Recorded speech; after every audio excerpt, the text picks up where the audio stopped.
शिमला में आज rotary club में शांति और सांप्रदायिक सद्भाव को बढ़ावा देने के लिए प्रेस वार्ता आयोजित की गई, जिसमें पीस एंड हार्मनी संयोजक कुलदीप सिंह तंवर ने संबोधन दिया। उन्होंने कहा कि हमारे संविधान के अनुसार सभी कार्य धर्मनिरपेक्ष और लोकतांत्रिक तरीके से होने चाहिए और किसी भी राजनीतिक दल या विचारधारा के दबाव में नहीं होने चाहिए। कुलदीप सिंह तंवर ने बताया कि वर्तमान समय में देश में सांप्रदायिकता और भेदभाव के कारण नकारात्मक असर पड़ रहा है। उन्होंने कहा कि देश में एकजुटता बनाए रखने के लिए पार्टीशन के बाद कुछ कमेटियां बनी थी। इसी कड़ी में 25 मार्च को हिमाचल प्रदेश में राज्य स्तरीय अधिवेशन आयोजित किया जाएगा। अधिवेशन का उद्देश्य है कि सभी धर्म और जाति के लोग मिलजुल कर रहे और किसी के साथ भेदभाव न हो। आज रोटरी भवन शिमला के अंदर है। इसमें हिमाचल प्रदेश के विशेष रूप से शिमला और बाकी जिलों से भी विभिन्न जन संगठनों से, इसमें हमारे संविधान के अनुसार जहां पर धर्मनिरपेक्षता और लोकतांत्रिक तरीके से कोई भी जो काम होना चाहिए वो किसी भी विचार या राजनीतिक दल के सोच और उस पर आधारित कार्यक्रम नहीं हो सकते, और जिस तरह से वो चाहते हैं कि हर चीज का केंद्रीकरण हो, तो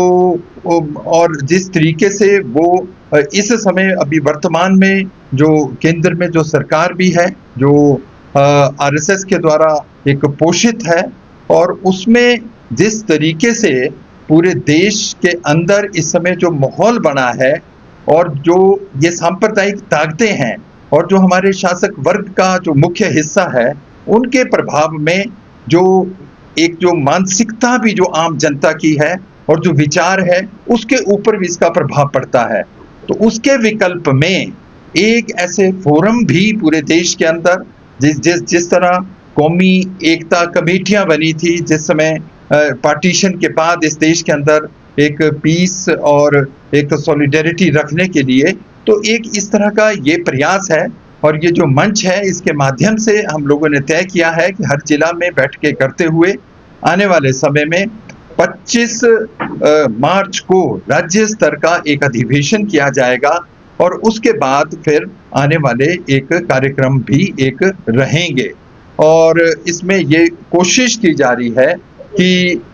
सभी लोगों को इसमें धर्म के आधार पर कि जो लोगों के अंदर किसी तरह का एक भेदभाव ना हो। केवल हिमाचल प्रदेश में पिछले दिनों में जिस तरह की घटनाएं हो रही है, धर्म के नाम पर, जाति के नाम पर महिलाओं के साथ जो उत्पीड़न ये धीरे धीरे बढ़ते जा रहे हैं। हिमाचल वो प्रदेश है जिसमें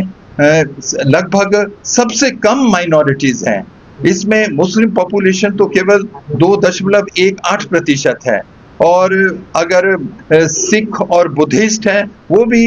1.25% के करीब है, और क्रिश्चियंस तो 0.8% है। तो इतनी कम माइनॉरिटीज के होते हुए भी यहाँ पर ऐसी विशेष विचारधारा के लोग ये प्रयास करते हैं कि हिमाचल प्रदेश के अंदर भी एक ध्रुवीकरण हो और एक इस तरह का एक माहौल बने। तो इन सब चीजों के एक विकल्प के लिए एक आम जो जनता है, और खास तौर पर जो यहाँ मेजॉरिटी धर्म में विश्वास रखने वाले लोग हैं, उनका मानना है कि धर्म और जो धार्मिक आस्था है वो और चीज है, मगर जो सांप्रदायिकता है वो धर्म नहीं है। सांप्रदायिकता एक राजनीति है। वो धर्म के आवरण में केवल राजनीति को एक आगे ले जाते हैं। उन सब चीजों से के साथ जो एक संघर्ष है, एक विचार स्तर के ऊपर, आइडियोलॉजिकली, पॉलिटिकली, सोशली, कल्चरली, तो उसके लिए एक प्रयास रहेगा। तो इसमें हमारा यही प्रयास रहेगा कि हम उन सभी लोगों को,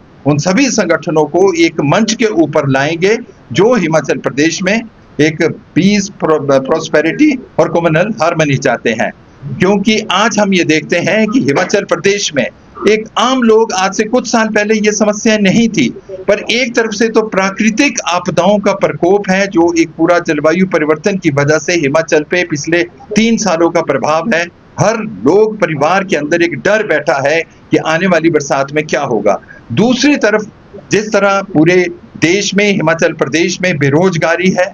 और एक हमारा जो नौजवान है उसके अंदर जो एक फ्रस्ट्रेशन है, और जिस तरह वो नशे की दिशा में जा रहा है, ये समस्याएं तो थी, तो उससे जूझते हुए ये एक अपने आप में जो कोई किसी भी तरह की कोई समस्या आज हिमाचल प्रदेश में कभी नहीं रही है, तो मगर इसमें कुछ ऐसी सांप्रदायिक ताकतें ये लगातार प्रयास कर रही है कि हिमाचल में भी इस तरह का विभाजन हो। उन सब चीजों से के लिए एक वैकल्पिक, एक आम जनता के बीच में विचार ले जाने के लिए इस मंच का जो गठन हुआ था, अब इसकी जो गतिविधियां हैं उसको नियमित रूप से चलाते हुए जिला स्तर से नीचे तक इसे ले जाया जाएगा।